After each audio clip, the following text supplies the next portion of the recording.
বন্ধুগণ, আপনারা যে সওগাত আজ হাতে তুলে দিলেন, আমি তা মাথায় তুলে নিলুম। আমার সকল তনুমন প্রাণ আজ বীণার মতো বেজে উঠেছে।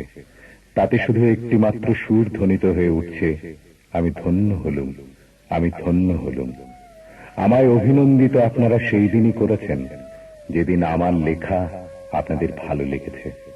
বিংশ শতাব্দীর অসম্ভবের সম্ভাবনার যুগে আমি জন্মগ্রহণ করেছি। এরই অভিযান সেনাদলের তুর্যবাদকের একজন আমি। এই হোক আমার সবচেয়ে বড় পরিচয়। আমি এই দেশে, এই সমাজে জন্মেছি বলেই শুধু এই দেশেরই, এই সমাজেরই নই, আমি সকল দেশের, সকল মানুষের। কবি চায় না দান, কবি চায় অঞ্জলি, কবি চায় প্রীতি, সুন্দরের ধ্যান, তার স্তবগানই আমার ধর্ম। তবু বলছি, আমি শুধু সুন্দরের হাতে বীণা, পায়ে পদ্ম ফুলই দেখিনি, তার চোখে চোখ ভরা জলও দেখেছি। শ্মশানের পথে, গোরস্থানের পথে তাকে ক্ষুধা দীর্ণ মূর্তিতে ব্যথিত পায়ে চলে যেতে দেখেছি। যুদ্ধভূমিতে তাকে দেখেছি, কারাগারের অন্ধকূপে তাকে দেখেছি, ফাঁসির মঞ্চে তাকে দেখেছি। আমাকে বিদ্রোহী বলে খামাখা লোকের মনে ভয় ধরিয়ে দিয়েছেন কেউ কেউ। এই নিরীহ জাতটাকে আঁচড়ে কামড়ে পেরে নিয়ে বেড়াবার ইচ্ছা আমার কোনোদিনই নেই। আমি বিদ্রোহ করেছি, বিদ্রোহের গান গেয়েছি, অন্যায়ের বিরুদ্ধে, অত্যাচারের বিরুদ্ধে। যা মিথ্যা, কলুষিত, পুরাতন, পচা, সেই মিথ্যা সনাতনের বিরুদ্ধে, ধর্মের নামে ভণ্ডামি ও কুসংস্কারের বিরুদ্ধে। জাতিতে জাতিতে বিদ্বেষ, যুদ্ধ বিগ্রহ, মানুষের জীবনে একদিকে কঠোর দারিদ্র, ঋণ, অভাব, অন্যদিকে লোভী অসুরের যক্ষের ব্যাংকে কোটি কোটি টাকা পাষাণ স্তূপের মতো জমা হয়ে আছে। এই অসাম্য ভেদ জ্ঞান দূর করতেই আমি এসেছিলাম। আমার কাব্যে, সঙ্গীতে, কর্মজীবনে অভেদ সুন্দর সাম্যকে প্রতিষ্ঠিত করেছিলাম। আমি যশ চাই না, খ্যাতি চাই না, প্রতিষ্ঠা চাই না, নেতৃত্ব চাই না। জীবন আমার যত দুঃখময় হোক, আনন্দের গান, বেদনার গান গেয়ে যাব আমি। দিয়ে যাব নিজেকে নিঃশেষ করে সকলের মাঝে বিলিয়ে। সকলের বাঁচার মাঝে থাকবো আমি বেঁচে। এই আমার ব্রত, এই আমার সাধনা, এই আমার তপস্যা। রবীন্দ্রনাথ আমায় প্রায়ই বলতেন, দেখ উন্মাদ, তোর জীবনে শেলির মতো, কিটসের মতো খুব বড় একটা ট্র্যাজেডি আছে, তুই প্রস্তুত হ। জীবনে সেই ট্র্যাজেডি দেখবার জন্য আমি কতদিন অকারণে অন্যের জীবনকে অশ্রুর বরসায় আচ্ছন্ন করে দিয়েছি।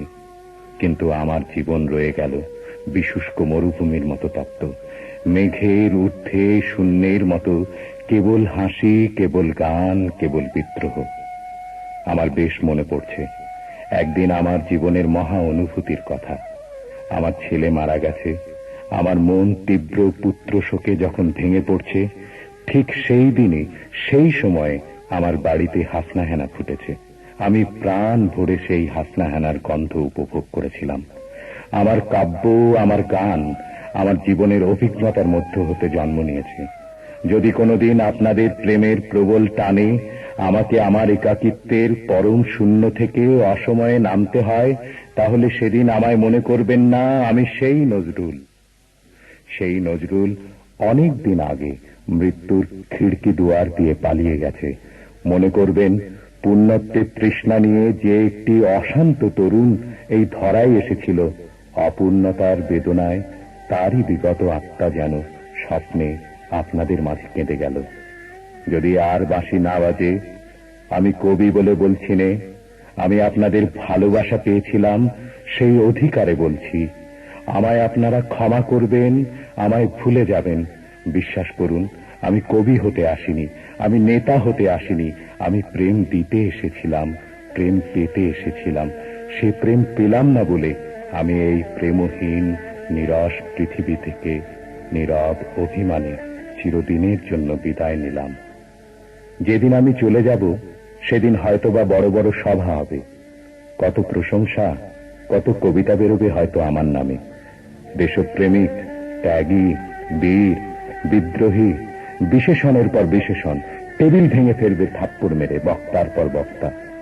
এই অসুন্দরের শ্রদ্ধা নিবেদনের শ্রাদ্ধ দিনে বন্ধু, তুমি যেন যেও না, যদি পারো চুপটি করে বসে আমার অলিখিত জীবনের কোনো একটি কথা স্মরণ করো।